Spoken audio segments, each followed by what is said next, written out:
Hello, Miss Hedges here. Welcome back to part 4 of Slime.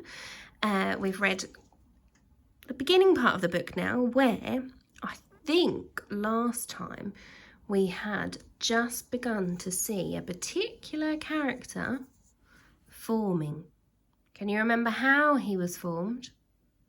Do you remember that trick that Ned played on his sister? But originally it was his sister's idea.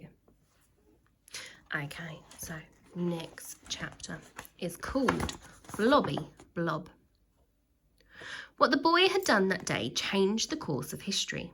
In mixing together 1,000 different jars of gunk, Ned had created a brand new matter. Slime. We knew it, didn't we? Yep. The world would never be the same again. This was bigger. This was big.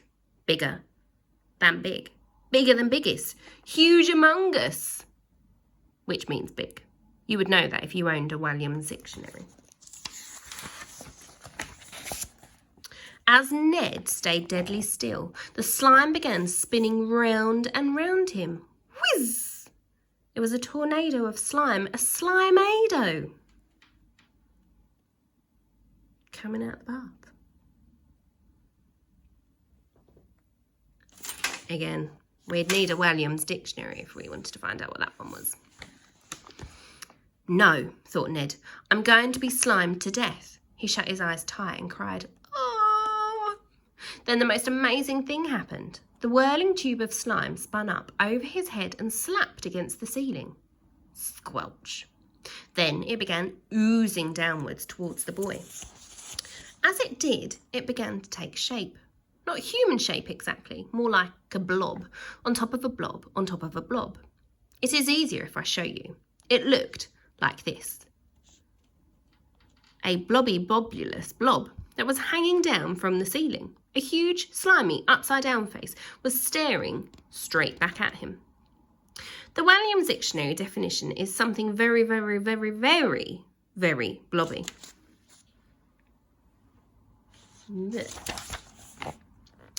Good morning, it boomed. The boy's eyes darted around the bathroom. There was no one else there. This thing was talking to him. I said good morning, it repeated. For something made of slime, it had a very surprisingly posh voice, as if it were royal, which seemed highly unlikely. Last time I checked, the royal family did not have a member who was entirely made of slime. Who are you? Stammered Ned. The boy was trembling with fear. I am anything you want me to be, replied the thing. With that, the blob of slime squelched upside down across the ceiling. Squelch, squelch, squelch. Next, it made its way down the wall, its slimy bottom acting like a suction pad against it. Squelch, squelch, squelch. Eventually, the thing was standing on the floor of the bathroom, peering down at Ned. Now, boy, tell me what you wish me to be. Is this like Aladdin? Asked Ned excitedly.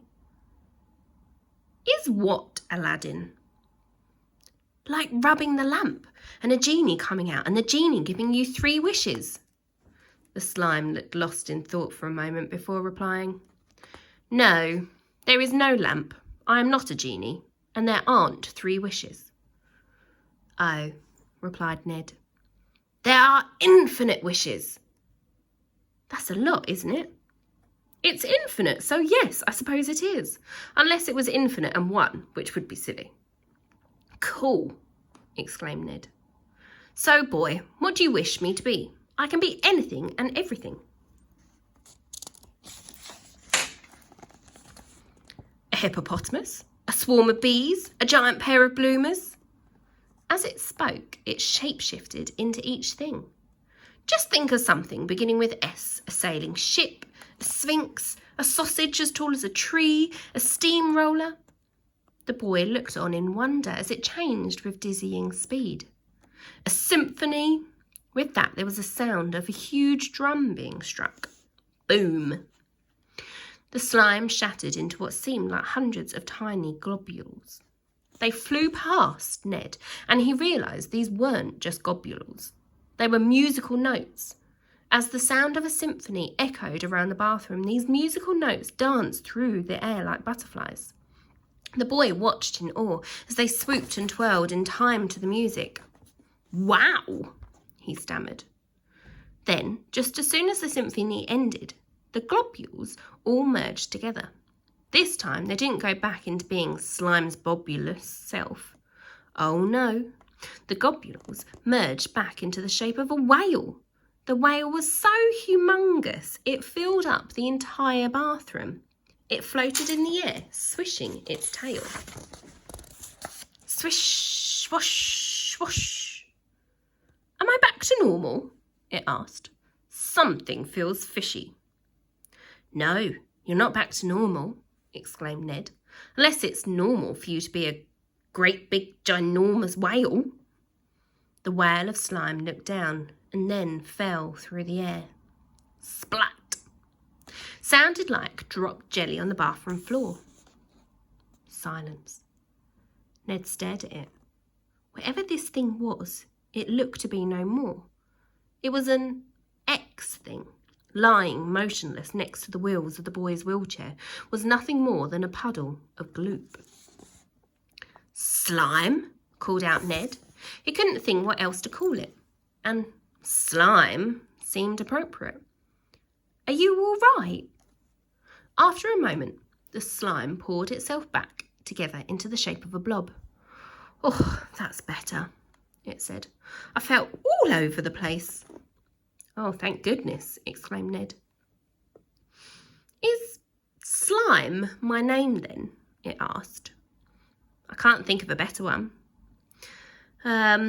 Roger, Archibald, Brenda," offered Slime.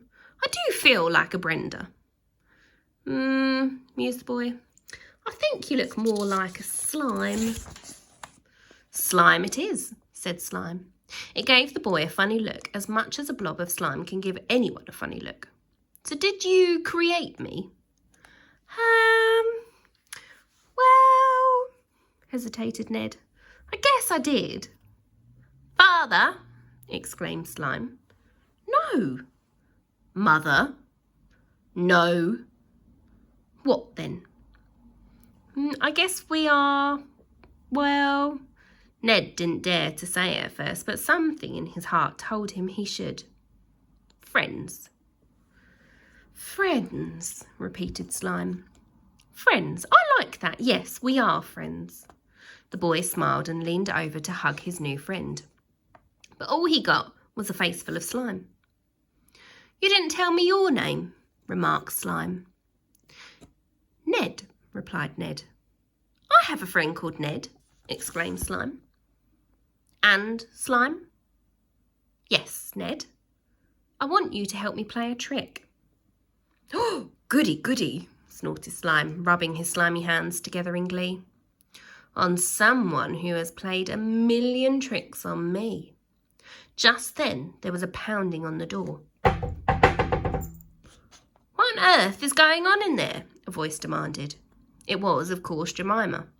"Come out right now, Ned, or I will boot this door down." "Is that them, perchance?" inquired Slime. "Now, how did you guess?" replied the boy with a cheeky smile. Why do you think Ned's replying with a cheeky smile? What do you think he's got in mind? Well, we've now seen the creation of where slimes come from. You have to wait for part 5 to find out what his plan is to get something back on his sister Jemima. Thank you for listening. Take care. Bye.